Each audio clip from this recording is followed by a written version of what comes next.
right, so we had a screen that broke. So the actual frame of it broke. So what we ended up doing is going to Home Depot and buying a Build-A-Screen kit. So you get one of these kits here, and it comes with all this here. So it comes with the 4 corner connectors, the frames themselves, 2 spring clips, pull tabs, and spline for the screen. So you're gonna need tools if you don't have enough tools. So you need to buy the screen separately, a roller knife or other roller tool for the screen, tape measure, and hacksaw to actually cut this.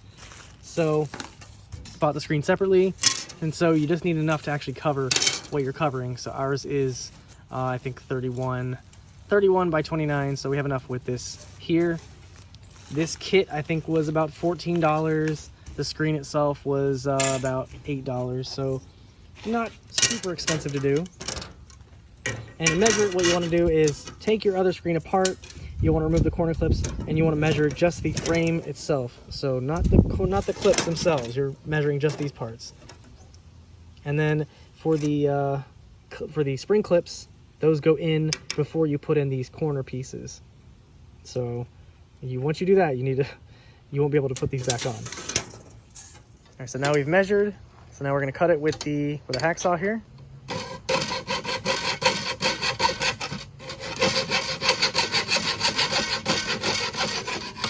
So you pick where you want your little spring clip to go. You put it in the corner you want it. Goes like that. Pop in the piece for the corner piece. Bam, there you go.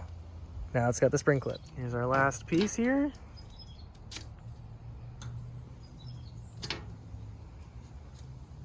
And there we go. So here is the completed frame with the 2 spring clips at the top right there. So then we remove the spline from the frame, and then we're gonna put the screen on, roll it into the spline on each corner, and then cut it to fit. And then you have pull tabs, and you want to put the pull tabs where you want them before you actually put the screen in, because these will be locked in with the spline. And then you put the spline in where it goes, and you're gonna roll it in to the frame like so. And then you cut the excess spline until it fits in properly. And go over it again to make sure it's in completely. And you're gonna do this on each side of the frame. And you just wanna make sure that it is tight so it's not loose. It'll get tight obviously when you put the spline in, but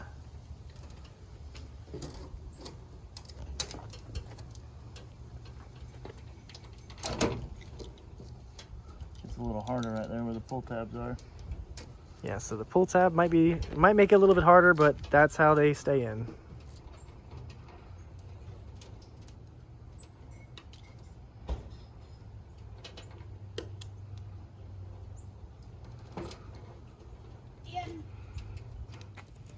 And then we cut off the excess screen on each side.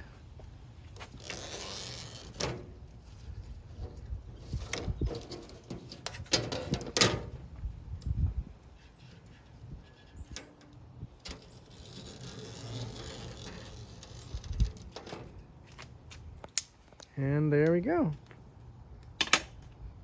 A completed, brand new screen to replace the old broken one. Yep. Unfortunately, this kit had a little nub on each of the corners and it did not fit, so we now have to shave that piece off to get it to fit properly. So that's another thing to pay attention to. All right, and the screen is now in.